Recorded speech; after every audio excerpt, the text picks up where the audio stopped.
The bag was already packed. That was the thing nobody could explain. Not the caseworker who found it, not the night shift supervisor who had seen 1,000 hard situations and thought she was past being surprised by any of them. The bag sat under the cot in room 7 of the Meade County group home, a canvas duffel the color of old pine needles, and it contained 3 pairs of socks rolled into themselves, a toothbrush still in its drugstore wrapper, a photograph sealed inside a plastic sandwich bag, and a child's drawing of motorcycles in a row, the wheels colored with such careful pressure that the crayon had gone nearly through the paper. The boy who owned it was 8 years old, and his name was Cody Briggs, and for 11 consecutive mornings he had sat on the front steps of that group home with the bag between his feet and watched the highway. Not the road that led to town, the highway, the one that ran east toward the open grassland and kept going until the black hills made a dark bruise against the sky. 41 people drove past him on the morning this story begins, and not one of them stopped. One man did slow down. He was not a small man, and he was not a young one, and the sound his motorcycle made when he cut the throttle was the sound of something enormous, deciding to be patient. His name was Gerald Ott. He was 53 years old. He had knuckles that had been broken and reset crooked, and a beard that had gone iron gray at the chin, and he wore a cut that had seen more miles than most cars on that road would ever see. He did not look like anyone's idea of rescue. He looked, in the honest light of a South Dakota morning in late October, like a consequence. He pulled to the gravel shoulder and set both boots down and looked at the child. The child looked back. Neither of them spoke for a moment that stretched and did not break. What Gerald Ott felt in that moment was not something he would have named aloud to anyone, but it landed in the center of his chest like a cold key finding a lock it was never supposed to fit. He had been carrying that lock for 6 years. He had stopped expecting anyone to find it. The highway ran behind him, gray and indifferent, and the grassland ran out to every horizon, and the morning light came in flat and pale from the east, and none of that made any difference at all, because the boy had a packed bag and patient eyes, and he was waiting for something that had not come yet. What happened next would bring 200 riders to a single address, and would not leave a dry eye in any county that heard about it. And the reason for all of it was the one thing nobody had thought to ask. The last frost had come early that year, and the gravel along Route 34 still held ice in its shadows at 7 in the morning when Gerald Ott's iron and chrome road bike, a 2009 Harley-Davidson Road King he had bought second-hand and rebuilt twice, came down from the northeast running just under the limit. He had been riding since 4, not because he had anywhere to be, because sleep had stopped working for him around the same time it stops working for most men who carry the kind of weight he carried, which is to say quietly, without announcement, on an ordinary Tuesday some years back. He lived alone in a single-story house 11 miles outside of Sturgis that had a kitchen he kept clean, and a front room he kept bare, and a back room he did not open. He rode mornings to keep the grief from settling into concrete. That was the whole of his strategy, and it had worked well enough. He was the oldest man in the Northgate Riders, a club that ran out of the open grassland east of the Black Hills, and he had long since stopped holding office, which was its own kind of peace. The club knew what he was and what he had been, and they did not ask him to be either one on any particular day. That was the arrangement, and it was enough. The morning was the color of pewter, and the smell coming off the grass was the smell of cold earth and something sweet underneath it, the last of the season trying to make its case. Gerald's beard was tucked into the collar of his jacket, and his riding gloves had a small tear at the right thumb he kept meaning to fix. He was thinking about nothing. That was the goal on mornings like this. Nothing. The Road King was good for nothing.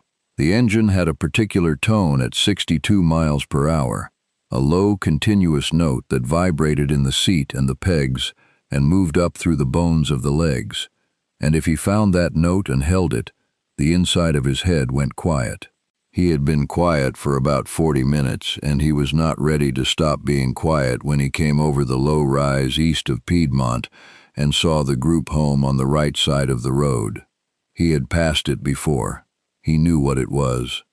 The county had run it in that building for 12 years, a low-slung brick thing set back from the highway behind a chain-link fence that had a gate standing open. The gate was always open. He had thought before, in passing, that this seemed like a failure of something, though he had not decided what. He thought about it now because there was a child sitting on the front steps. The child was sitting very straight, the way children sit when they are trying to look older than they are, with a canvas bag between his feet and both hands resting on his knees. He was wearing a jacket that was not quite warm enough for the temperature. Gerald felt the morning go from quiet to something else. He was past the gate before he decided. He touched the brakes. He pulled to the shoulder. He killed the engine, and the big quiet of the grassland came in from every direction, and in it he could hear the wind and a meadowlark somewhere, and nothing else. He swung off the bike and walked back to the fence and stopped. The boy on the steps had not moved. He was watching Gerald with the calm, evaluating attention of someone who has had occasion to measure strangers quickly. "You waiting on somebody?" Gerald said. It was not quite a question. "I've been waiting," the boy said. "That's not the same thing." Gerald looked at him for a moment. "No," he said. "I suppose it's not." He put his hands in his jacket pockets and looked at the bag. "How long?" 11 days, the boy said. "Not counting today." Gerald pulled a slow breath through his nose and looked at the highway and looked back. "You got a name?" "Cody?" "Cody what?" "Briggs. But my dad's name was Ott." Gerald went very still. The wind moved through the fence wire and made a thin sound, and the meadowlark called from somewhere Gerald could not see, and the morning held its breath around both of them. "What was your dad's first name?" Gerald said. His voice came out level. He was working to keep it that way. "Dale," the boy said. "Dale Raymond Ott." The key that had been sitting cold in Gerald Ott's chest for 6 years turned over once. He put one hand on the chain-link fence, and it rattled under his grip. "I knew a Dale Ott," he said. The boy looked at him with those patient, measuring eyes. "I know," he said. "That's why I've been waiting out here." Gerald did not go inside immediately. He stood at the fence for a long moment with his hand still on the wire, and the cold of the metal came up through the torn thumb of his glove, and he let it because he needed something to hold on to that was real and outside of himself. Dale Ott had been 29 years old. He had ridden for the Northgate Riders for 4 years and had been, in Gerald's considered judgment, the best kind of member a club could have, which is to say he had never been loud about it. He had shown up when showing up was what was needed. He had ridden sweep without complaint, which is the humblest position in a column and the one that tells you everything about a man's character. He had a laugh that could be heard across a parking lot and a handshake that meant something. He had been killed on a Thursday morning 6 years ago when a delivery truck ran a light on East St. Patrick Street in Rapid City and hit him broadside at 40 miles per hour. He had died before the ambulance arrived. Gerald had been 4 bikes back in the column. He had been 4 bikes back, and he had heard it, and he had been the first one off his machine and running, and what he had found when he reached Dale was something he had never spoken about to any living person and intended to take with him when he went. He had not known Dale had a son. He did not know how that was possible, but it was. Dale had been private in the particular way of men who carry something tender that the world has not been gentle with, and he had never spoken about family, and Gerald had not asked, because some silences in a club are the kind you respect. But the boy on the steps had Dale's jaw. He had Dale's stillness.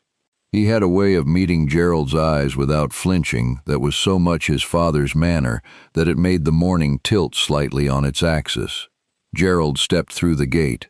He crossed the gravel yard and stopped at the bottom of the steps and looked up at the boy, and the boy looked down at him without moving his hands from his knees. "How do you know about me?" Gerald said. "My dad had a picture," Cody said, "of the club. Your name was written on the back. He wrote everyone's name on the back." "Where is the picture?" The boy reached into the front pocket of the canvas duffel and drew out the sandwich bag with the photograph inside it and held it out.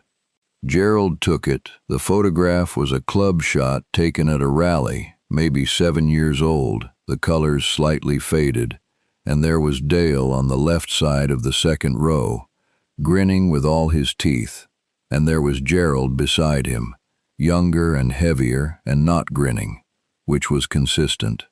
On the back, in handwriting, Gerald recognized the moment he saw it because Dale had a habit of printing every letter individually as though it deserved individual attention, were the names of 31 riders, each one corresponding to a face in the photograph. Gerald's name was there. Gerald Raymond Ott, which was not his name, because Gerald's middle name was Thomas, but it was close enough that the boy had been waiting for him specifically. He stood with the photograph in his gloved hand and did not say anything for a moment. "Where are your people?" he finally said. "My mom passed when I was 4, Cody said. "I don't remember her much. My grandma had me after my dad died, but she passed last winter. The state says I don't have any other family." He said it the way he might report the weather. Matter of fact, not asking for anything. Gerald looked at the bag between the boy's feet. "What are you packed for?" Cody glanced down at the duffel as though he had forgotten it was there, which Gerald did not believe for a moment. "I figured someone would come," Cody said. "I figured if I was ready it would be easier." Gerald turned the photograph over in his hands. The morning light came in sideways now, still cold and flat, and it caught the silver in his beard and the crookedness of his knuckles, and the tear in the thumb of his glove, and it did not make any of those things look like anything other than what they were. He put the photograph carefully back in the sandwich bag and held it out to the boy. "Keep that," he said. "I'm going to go inside and talk to some people. Don't go anywhere." Cody took the bag and put it back in the duffel and set both hands on his knees again. "I haven't gone anywhere in 11 days, he said. There was no complaint in it. That was what made it land the way it did, like something heavy set down from a great height onto Gerald's sternum. He turned and went up the steps and through the door, and behind him the boy sat, and the wind moved across the grassland, and the highway kept going east toward the hills. The woman at the front desk of the Meade County group home was named Patricia Strand, and she was 58 years old and had worked in residential child services for 22 years. And she had a particular expression she used for situations that were complicated, which was the expression she was wearing when Gerald Ott came through the front door. He was not a small man in a small room. He took up space in the way of someone who has learned not to apologize for it, and the leather of his cut was worn at the shoulders in a way that suggested accumulated miles rather than studied appearance. Patricia Strand watched him come to the desk, and she picked up the phone receiver without lifting it, just rested her hand on it. "I'm here about the boy on the steps," Gerald said. "Cody Briggs." She set the receiver down. "Are you a family member?" she said. "No." "Are you his appointed representative?" "No." "Then I can't discuss his case with you." "I understand that," Gerald said. "I'm not asking you to. I'm asking you to tell me who I do need to talk to, and then I'm going to go do that." She looked at him for a long moment. The look was not hostile exactly, but it was practiced, the look of a person who has developed a policy regarding large men who arrive without appointments. "His caseworker is Linda Marsh," she said. "She's in court this morning and won't be available until 1. Today is which day? Tuesday. I'll be back at 1. Gerald said. He turned and went back through the door. Cody was still on the steps. Gerald sat down on the top step beside him, which required a considerable act of negotiation between his knees and the step's height, and Cody moved the duffel to make room without being asked. They sat for a moment in the cold air. "Is it bad?" Cody said. "It's slow," Gerald said. "That's different." He pulled out his phone and looked at the screen.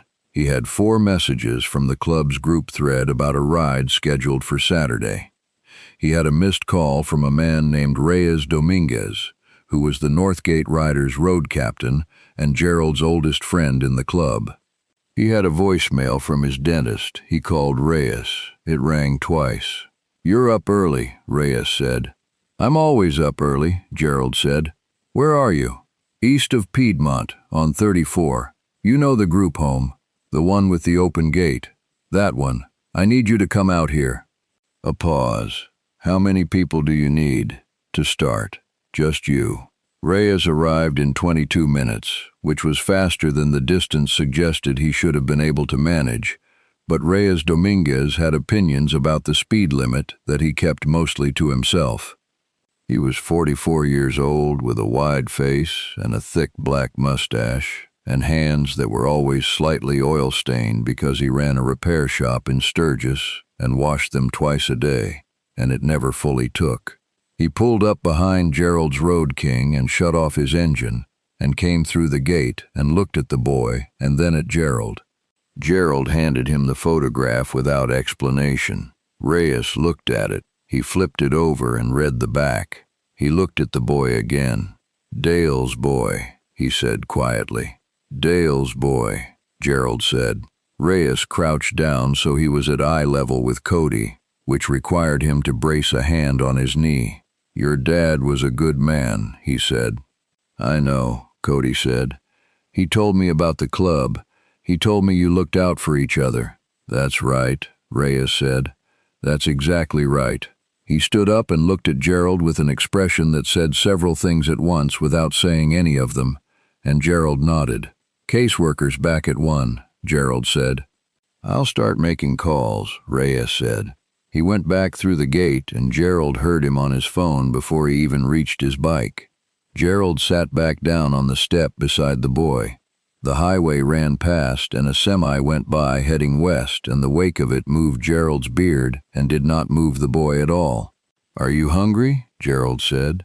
"A little," Cody said. "Wait here." He went to the bike and unstrapped the small pack behind the seat and came back with a gas station granola bar and a bottle of water that was still cold from the morning. He set them on the step between them. Cody looked at the granola bar and then at Gerald. "You don't want it," Gerald said. It was not a question either. The boy picked it up and opened it carefully, as though he was planning to fold the wrapper and keep it, and ate it in small, deliberate bites while the grassland spread out gold and frost pale in every direction, and the morning got on with being cold. Linda Marsh was 37 years old and had the specific tiredness of someone who believes in the system she works inside and has never stopped believing in it despite the system's consistent effort to make that impossible. She had short dark hair and a laptop bag she carried on one shoulder, and she wore the kind of sensible shoes that are worn by people who spend a significant part of their lives standing in corridors. She was not unkind. Gerald could see that in the first 30 seconds. He had learned to read people quickly, which was a skill that came from years of entering rooms where the reading of people was a matter of some practical importance, and what he read in Linda Marsh was someone doing a hard job without adequate resources and getting out of bed in the morning anyway. He respected that. He sat across from her desk in a plastic chair that was not built for a man of his dimensions, and he told her who he was, and who Dale Ott was, and what Cody had told him on the steps. She listened without interrupting, which he appreciated. When he finished, she was quiet for a moment. Then she said, "You understand that the club having a connection to the father doesn't create a legal relationship to the child." "I understand that," Gerald said. "You also understand that we've been unable to locate any living relatives, which means Cody is currently in the process of being assessed for long-term foster placement." "How long does that process take?" She looked at her laptop screen. "Given current caseloads and placement availability in this district, we're looking at somewhere between 8 and 14 months before a permanent placement is finalized." Gerald was quiet. He put his hands on his knees the way Cody put his hands on his knees and looked at the desk between them. "What would it take," he said, "for a member of the club to be considered as a potential placement?" She looked at him carefully. "That's a significant undertaking." "I know it is. A licensed foster family evaluation takes 60 to 90 days on its own. Then there are background checks, home assessments, training requirements, court approvals. Tell me the first step," Gerald said. She held his gaze for a moment. Then she opened a drawer and removed a form and set it on the desk in front of him. "This is the preliminary intent to be assessed," she said. "It's a statement of interest, not a commitment. It starts the clock." Gerald picked up the pen from the desk without waiting to be offered one. His handwriting was large and careful, each letter formed individually, and he noticed as he wrote his name that this was the same habit Dale had used on the back of the photograph, and something shifted in the room that was not a sound and not a light change, but was both of those things at once. He finished the form and set the pen down and slid the paper back across the desk. "What about the time between now and when that process runs its course?" he said. "What about Cody's situation in the meantime?" "He stays here," she said. "That's not going to change on a Tuesday." "No," Gerald said, "but there are things that can change." He stood and offered his hand, and she shook it, which she did with some evident surprise. At the door, he stopped. "He's been sitting on those steps for 11 days, he said. She did not look away. "I know," she said. 12, counting this morning." He nodded and went out into the corridor. Reyes had not been idle. By the time Gerald came out through the front door of the group home at 1:15, there were 9 motorcycles parked along the highway shoulder and 11 men standing in the gravel yard inside the open gate, and they had the particular quality of stillness that a group of large men acquires when they are waiting for information before deciding what to do with their energy. Gerald knew every face. Cody was still on the steps. He was looking at the motorcycles with an expression that was controlled but not quite controlled, the way water is controlled by a hand that is not quite big enough to hold it. Gerald came down and stood in the yard. He told them about Dale. He told them about the photograph. He told them what Linda Marsh had said about the process and the timeline. Nobody interrupted him. When he finished, a man named Boone Sellers, who was the club's treasurer, and a man who had once worked as a contractor before a back injury retired him to bookkeeping, said, "What does the house assessment look for?" "Standard habitability," Gerald said. "I'd have to look up the specifics." "I can find out," Boone said. He was already looking at his phone. A man named Terrence Webb, who everyone called Webb, said, "You live alone." "Yes, that's going to be a consideration." "I know it is. I'm just saying," Webb said, "that some of those things are solvable." He was a large man with a shaved head and a mechanical engineer's habit of seeing problems as configurations that could be changed. He said it the way he might describe a carburetor adjustment, which was why Gerald had always trusted his judgment in situations that required clear thinking at the point of maximum difficulty. Gerald looked at the group of them and they looked back, and nobody needed to say what was going to happen next, because the Northgate riders had been doing things together long enough that some decisions arrive already made. "Let's start with what Cody needs today," Gerald said. Reyes reached back to his saddlebag and produced a brown paper bag from the diner in Sturgis he'd passed on the way out. He walked up the steps and set the bag down in front of the boy. "Cheeseburger and fries," he said. "Place called Bev's. You ever been to Bev's?" "No," Cody said. "You will," Reyes said. Cody opened the bag and looked inside. He looked up at Reyes and then out at the 11 men in the yard and at Gerald, and he said, "Is this because of my dad?" "Partly," Gerald said. "Mostly it's because you've been sitting on those steps for 12 days. The boy looked at the bag for a moment, then he said, "My dad said the club looked out for each other." "He was right," Gerald said. "You're Dale's boy," Webb said from the yard. "That makes it our business." It was not a complicated statement.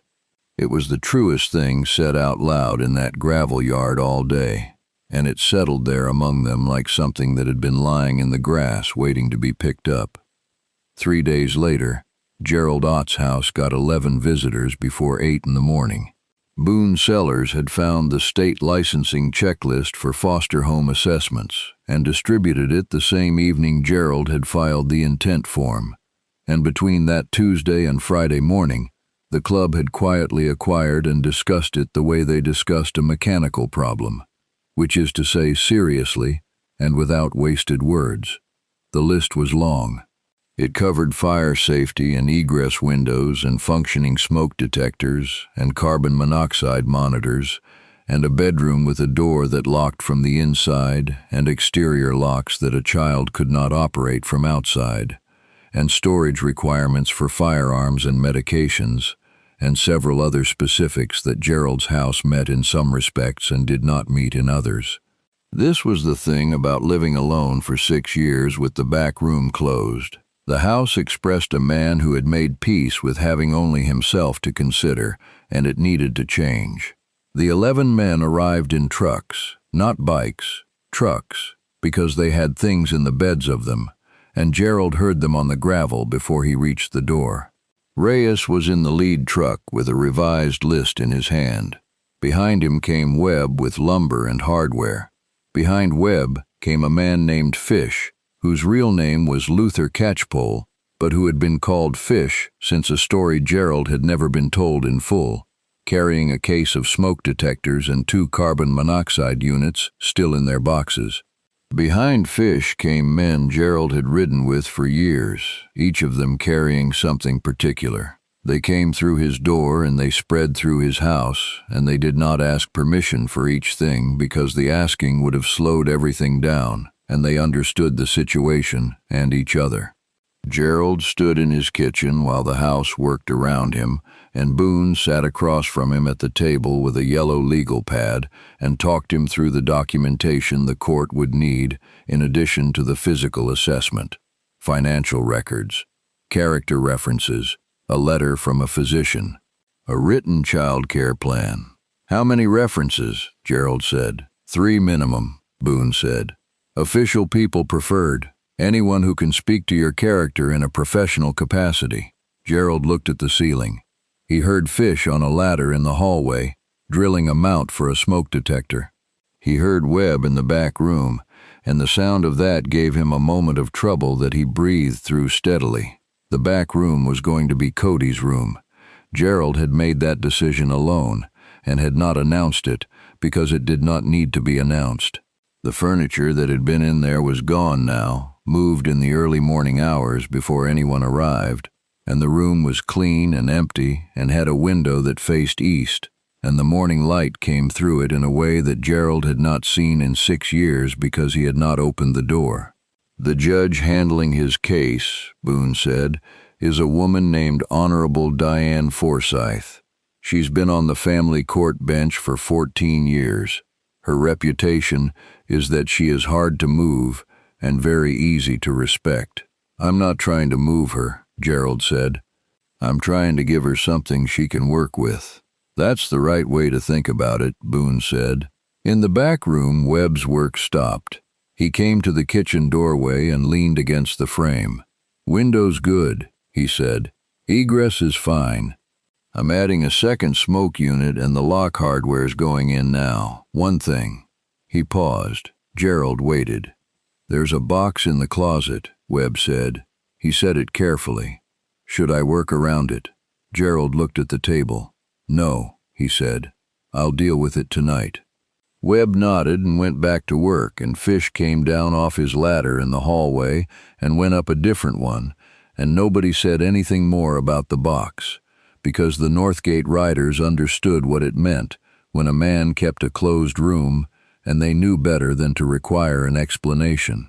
The house was done by 3 in the afternoon. It was not a large house, but it had been transformed in the specific way that care transforms a space. Not made fancy, but made ready. Boone took photographs of every compliance item on the list.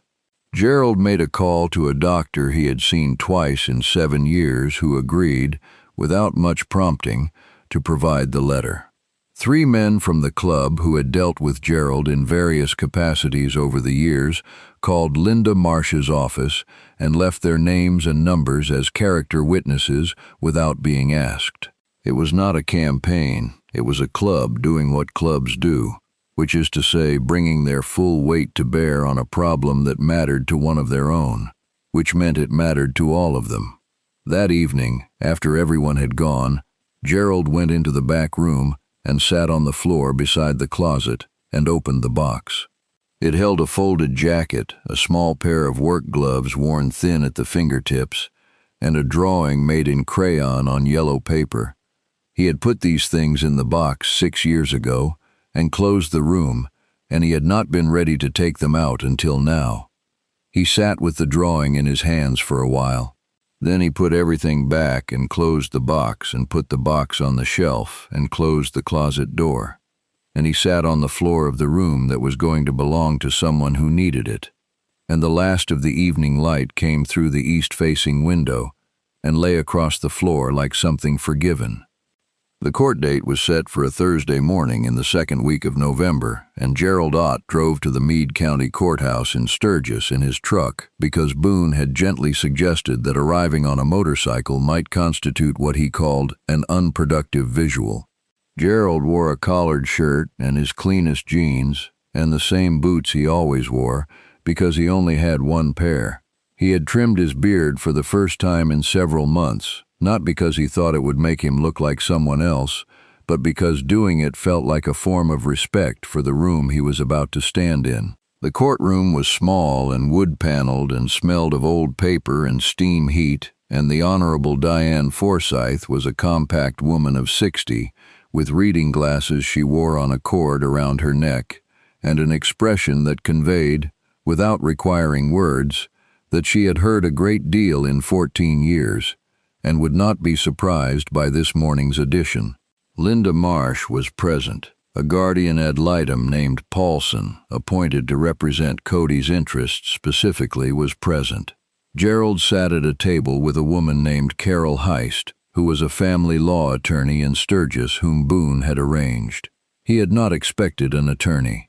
He had found out about Carol Heist on the morning of the court date, when Boone handed him a folder of documents in the parking lot and said that Heist had agreed to provide representation pro bono because, in Boone's words, she had heard the situation and determined it was the right thing to do. Gerald had looked at the folder and then at Boone and had not been able to find what he wanted to say, so he had nodded and gone in. The proceedings were formal and careful, and the judge asked questions that were specific and unsentimental, which Gerald found easier than the alternative would have been.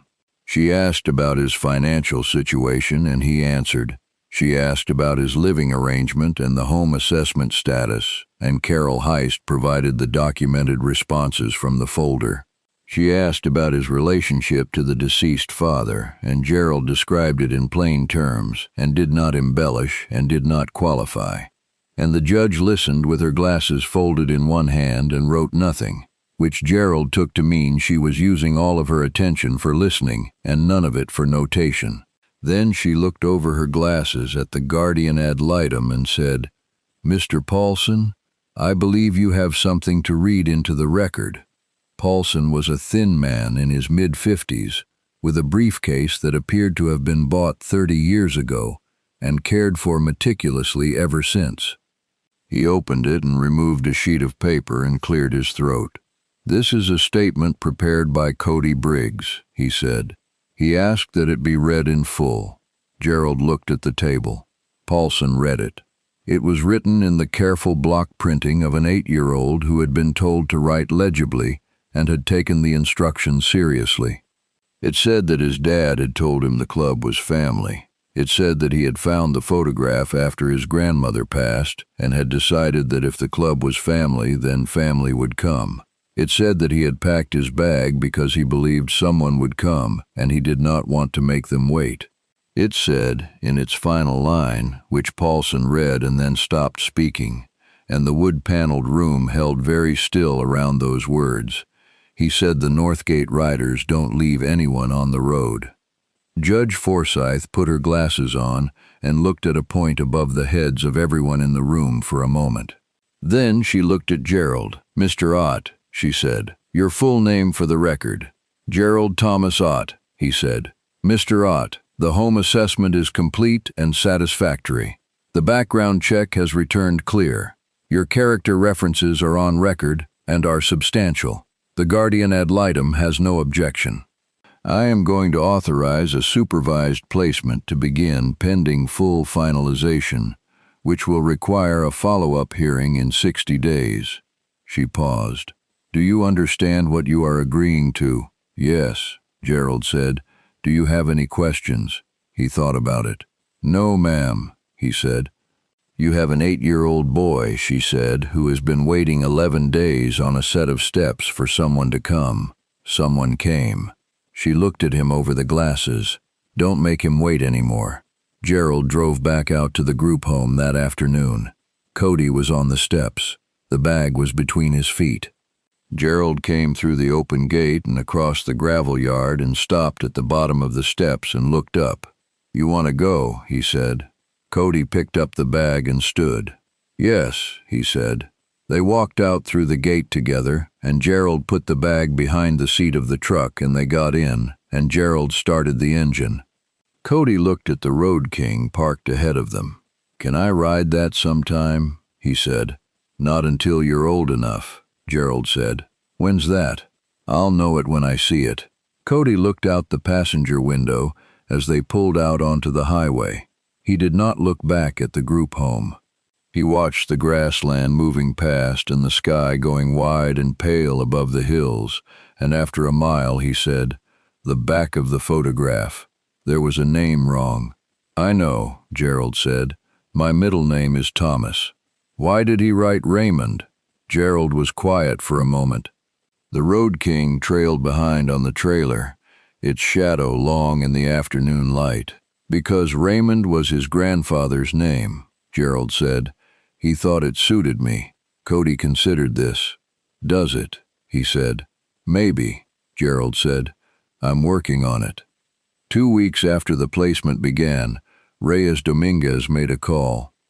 It was not an unusual call for a road captain to make. It was a coordination call, the kind made before a large group ride, but its contents were specific and its tone was different from a coordination call about a Saturday afternoon run.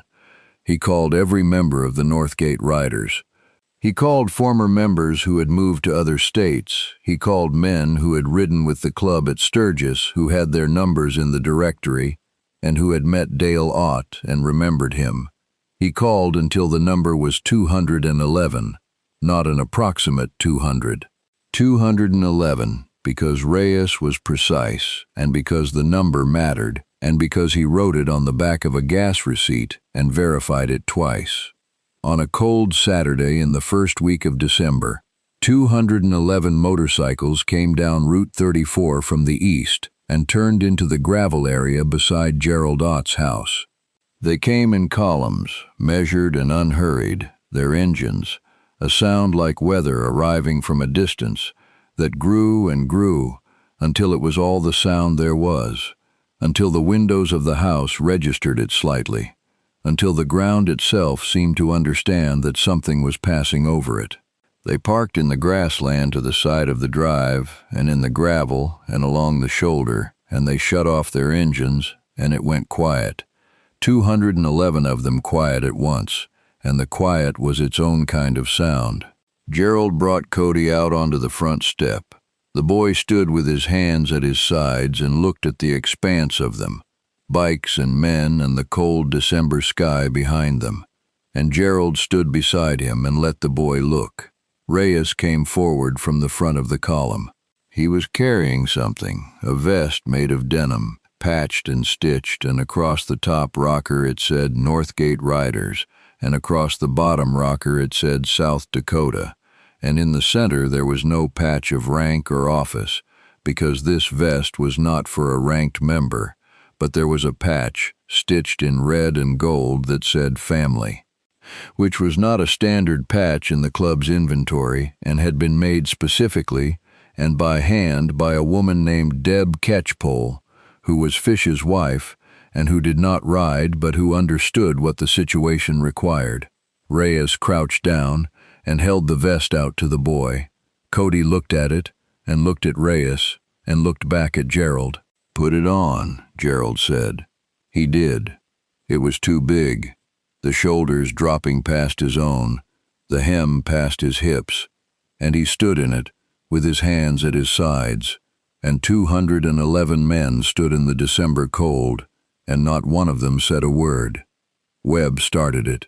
He did not make a speech. He put his right fist over his heart, which is the Northgate rider's acknowledgement of a brother, and the man beside him did it, and the man beside that man did it, and it went through the 211 of them in a wave from front to back, like wind going through standing grass. Every fist over every heart, every eye on the boy in the too large vest on the front step of Gerald Ott's house in the open grassland east of the Black Hills. Cody did not cry. He stood very straight, the way he had been sitting on the steps of the group home for 11 days before the morning Gerald came, and he lifted his right fist and put it over his heart, and the gesture was steady and deliberate and entirely his own.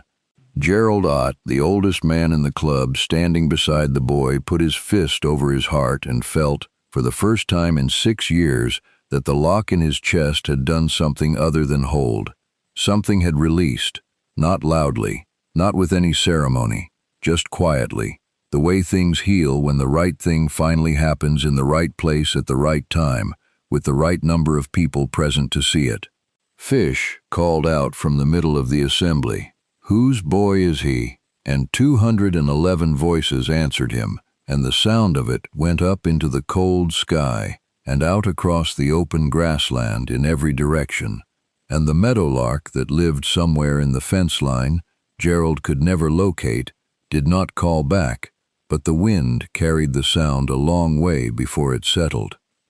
The 60-day follow-up hearing ran 17 minutes. Judge Forsyth asked 2 questions, reviewed the documentation Linda Marsh submitted, read a 1-page note from Cody's new teacher at the elementary school in Sturgis that described a boy who was attentive and who had shown other children how to fold paper into the shape of a motorcycle, which was not on the curriculum but was, in the teacher's word, impressive, and then stamped the finalization order with the particular clean sound a stamp makes when the person using it has made up their mind, and the sound is the proof. Gerald drove home and Cody was waiting in the kitchen having eaten cereal and left the bowl in the sink, and Gerald told him it was done, and Cody said, "I know." And Gerald said, "You know." And Cody said, "Mrs. Strand from the home called the school, and Mrs. Adler told me in class." He said it without particular drama. Gerald stood in the kitchen and looked at the boy standing by the counter and felt the morning hold them both for a moment, in the flat winter light coming through the window above the sink. "You want to take a ride?" Gerald said. "On the motorcycle," Cody said, already moving. "In the truck," Gerald said, "for now." It became a Saturday habit through the rest of that winter and into the spring. The truck and the Road King trailered behind when the roads were good enough, and the open highway and the grassland and the hills. In April, the Northgate riders stitched a new patch into the club's emblem archive, a small panel depicting a packed canvas bag and a front step, and they called it the Briggs patch, because it was Cody's name on the permanent record now. Cody Dale Ott Briggs, hyphenated at Gerald's suggestion and Cody's enthusiastic agreement, and because the patch was meant to mean something specific, which is that the club answers for its own, living and gone both. They established the Dale Ott Fund that spring, $7,300 raised in a single afternoon at a benefit at the Sturgis Fairgrounds, for children of club members or club-connected families who lost a parent without a plan in place. Boone administered it. Reyes organized the annual ride that went past the group home on Route 34 every October, 40 or 50 bikes in the column and sometimes more, and when they passed the front steps the column slowed and held the throttle, and the sound moved over the building like weather. Patricia Strand watched the first one from the window of the front desk and put her hand on the phone receiver the way she had when Gerald came through the door that October morning, and then she set it back down, and she watched the column go by until the last taillight cleared the curve and the highway went quiet again. The packed duffel bag sat now on the shelf in Cody's room beside the photograph in its sandwich bag and the drawing of motorcycles with the wheels pressed hard into the page.